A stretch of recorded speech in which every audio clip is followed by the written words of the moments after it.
Alright, so now we're on to the power phase of the SAQ training. There's going to be one technique drill in here, and then several drills that you do for speed. So first one is marches. Similar to the A skip, you can kind of do this without the skip to start. So just be a march, just like you're walking. So be keeping that leg straight, kicking up as high as you can, going forward. If you incorporate the skip, it's very similar to the A skip, except instead of bending at the knee, you're keeping that leg straight, still flexing at the hip. So again, that would look something like this.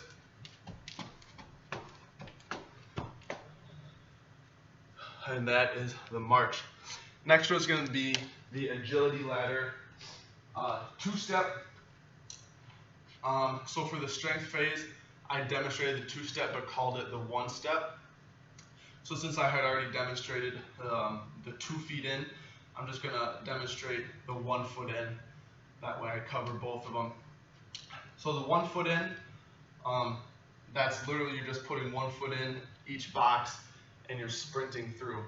So again, just like the 2 foot in, I like to have them lead with 1 foot going down, lead with the opposite foot coming back. So again, 1 foot in every box, feet right, left.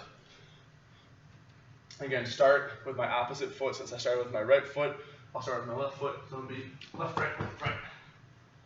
So again, it's basically a sprint. You're just kind of making their steps a little choppier, focusing on just body awareness and where that foot is coming down in relation to your body.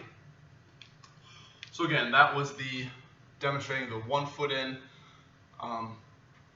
agility ladder. So we will be done with the agility ladders for the rest of these. So I'm just going to go ahead and get these out of the way quick. We're going to be moving on to some drills. So the first one is the 5-10-5, also known as the Pro Agility. So I'm not going to be setting these up to scale.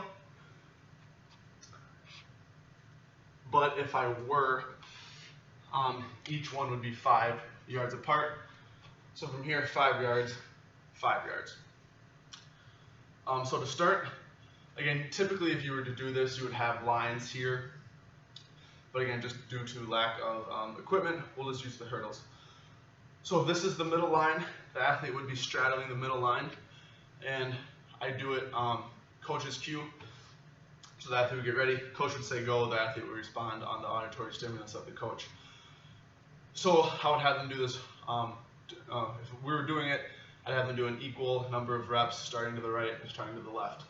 An athlete get in a starting position, straddling the middle line, and on the coach's cue, they would pivot and they would sprint as fast as they can to this out to the first 5 yard marker. Once they get there, they're going to plant with that outside foot, touch the hand and foot to the outside line, turn back, then they're going to sprint the whole way, the whole 10 yards to the other side. Do the same thing, so tap the line with the heel, with the foot and the hand, turn back, and sprint through the middle, right where they started. So for this, it's important that if the coach is standing on this side saying go, you never want to turn your back on the coach. So again, if the coach is standing there and he says go, I never want to do this. I always want to turn and pivot toward him, so my face is always looking at the coach. Second, it's important to stay low in and out of your breaks. And thirdly, it's important to sprint through. A lot of athletes, they'll pull up a step or two short of the middle, and again, you want to be sprinting through that. So again, if I was to go to the other side, coach says go, he's over there, so I turn and sprint, tap, stay low, turn and sprint, tap, and turn and sprint all the way through. So again, each of these would be 5 yards apart in the actual 5-10-5 Pro Agility drill. Next drill is we're going to be doing the T-test. So how that would look is set up like a T. So I've always done this one a little differently than what the book has, but again, it's still the T-test. So angle the camera a little bit so we can see.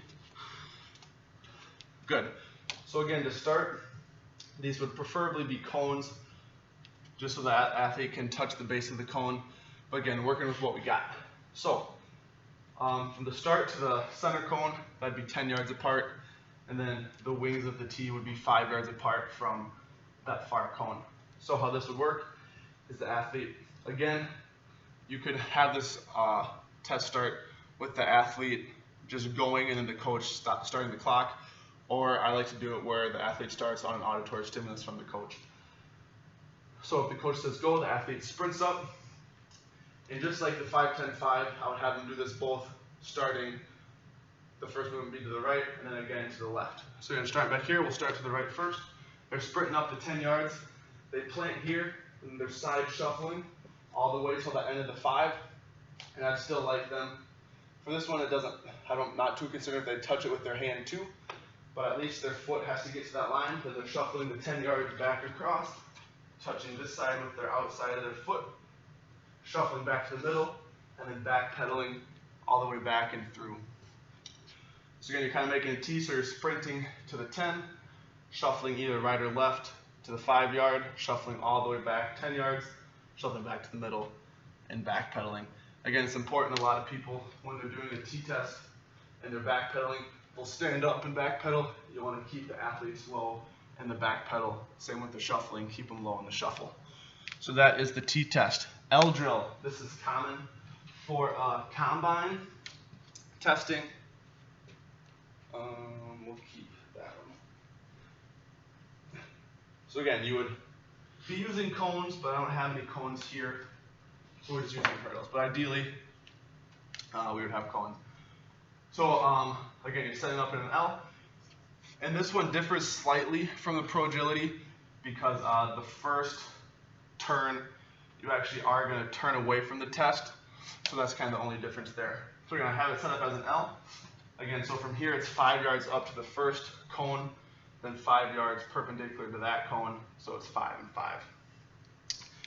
So how this works is, again, starting on an auditory stimulus from the coach, they're going to sprint up to this line, and this is when they turn their back on the drill. They're going to plant, and then they're going to come back here to the start.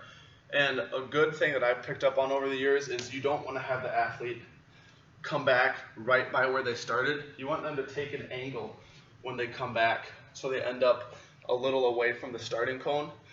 Because as you'll see, if I start here, I have a lot better angle and I can keep my speed going around that turn. But if I started and came back really close to the starting point, I would have to do a really round turn here, and then I lose speed coming around that corner.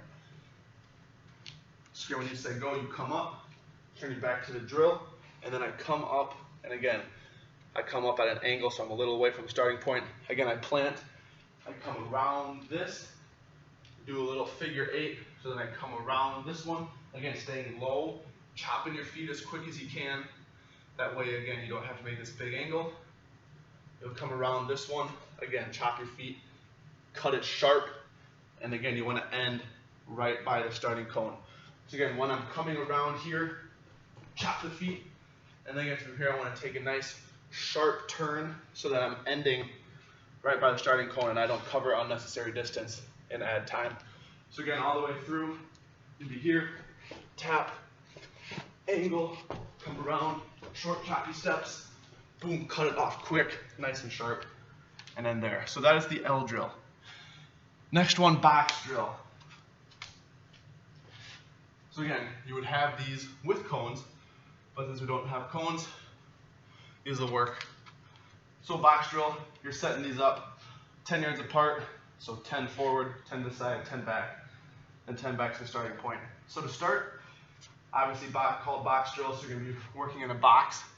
So you're going to sprint up, you're going to shuffle to this side, back pedal here, so again staying low in that back pedal, and from here you're going to karaoke back. And again, this can be done the opposite way, sprinting, shuffling, backpedaling, and karaokeing. That way you can shuffle and karaoke.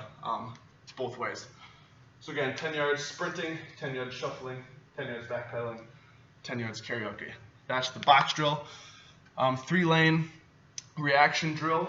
This is one that I've seen and I really like. I think it's a really good one for agility and that cognitive reaction speed. As you can see, I set these hurdles up to make 3 alleys. So the athlete would start back here, and on the coach's cue, they'd say go, and that athlete would sprint as fast as they can toward the 3 alleys.